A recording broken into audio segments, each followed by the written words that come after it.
समन्वयक मीटिंगच्या निमित्तानं उपस्थित असलेले खासदार आमदार वटाळगावचे सर्व बंधू आणि भगिनी, 15 ऑगस्ट पासून वटाळ गावामध्ये साखळी उपोषण चालू आहे आणि आमचं एकच म्हणणं होतं की लोकप्रतिनिधी कोणी अडवलं होतं? कोण अडवलं होतं का तुम्हाला गावात यायला?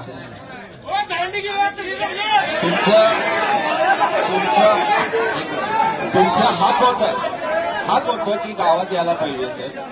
एवढा त्रास देऊन लोकांना इकडे बोलवण्याची गरज काय होती? बोलाय नाही, काय गरज होती? सण असून सुद्धा आणि कागदपत्रावर एवढं सगळे फ्रॉड दिसताना कुणाची बाजू तुम्ही घ्यायलाय? तुमचा जवळचा पाहुणा असू दे, मित्र असू दे, कार्यकर्ता असू दे,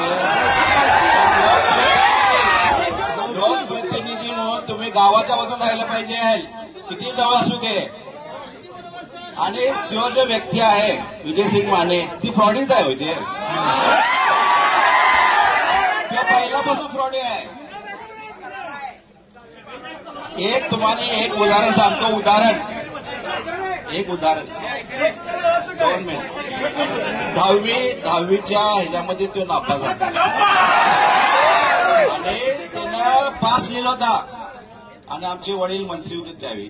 त्यांचे वडील आणि ते स्वतः बसले होते समोर, रडाल की माझ्या पोरग्याला वाचवा. त्यावर केस खरं आहे आणि त्याच्यावर केस झालते, पोरग्याला वाचवा. त्याला तेव्हा वाचवलं नसतं, तो आता फोडाफोडी केला नसता,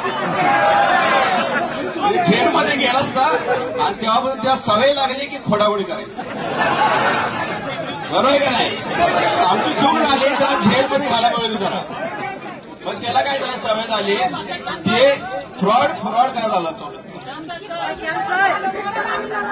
आणि त्याला लक्षात आलं की आपलं फ्रॉड केलं चालतंय, सगळं दाबून येतं चालतंय, पण आता परिस्थिती राहिली नाही. आणि बापू तर लक्ष पाहिजे इकडं मतदारसंघाला. तुम्ही मराठा समाज जागा कशाला काढून घ्यायला कोल्हापुरात जाऊन? मराठा समाजाची जागा कोल्हापुरात जाऊन का काढायला काढून घ्यायला?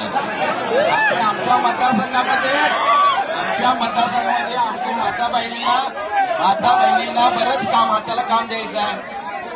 तिथं जागा आपण देऊ शकतोय. बरोबर आहे की? आणि आमच्या मतदारसंघामध्ये जागा आहे, आमच्या माता बहिणीला जागा, हाताला काम दिलं तिथं. तुम्ही मराठा समाजाची जागा सगळं काढून घ्यायला आहे. संघर्षयान न्यूज चॅनलला लाईक करा, शेअर करा आणि सबस्क्राईब करा.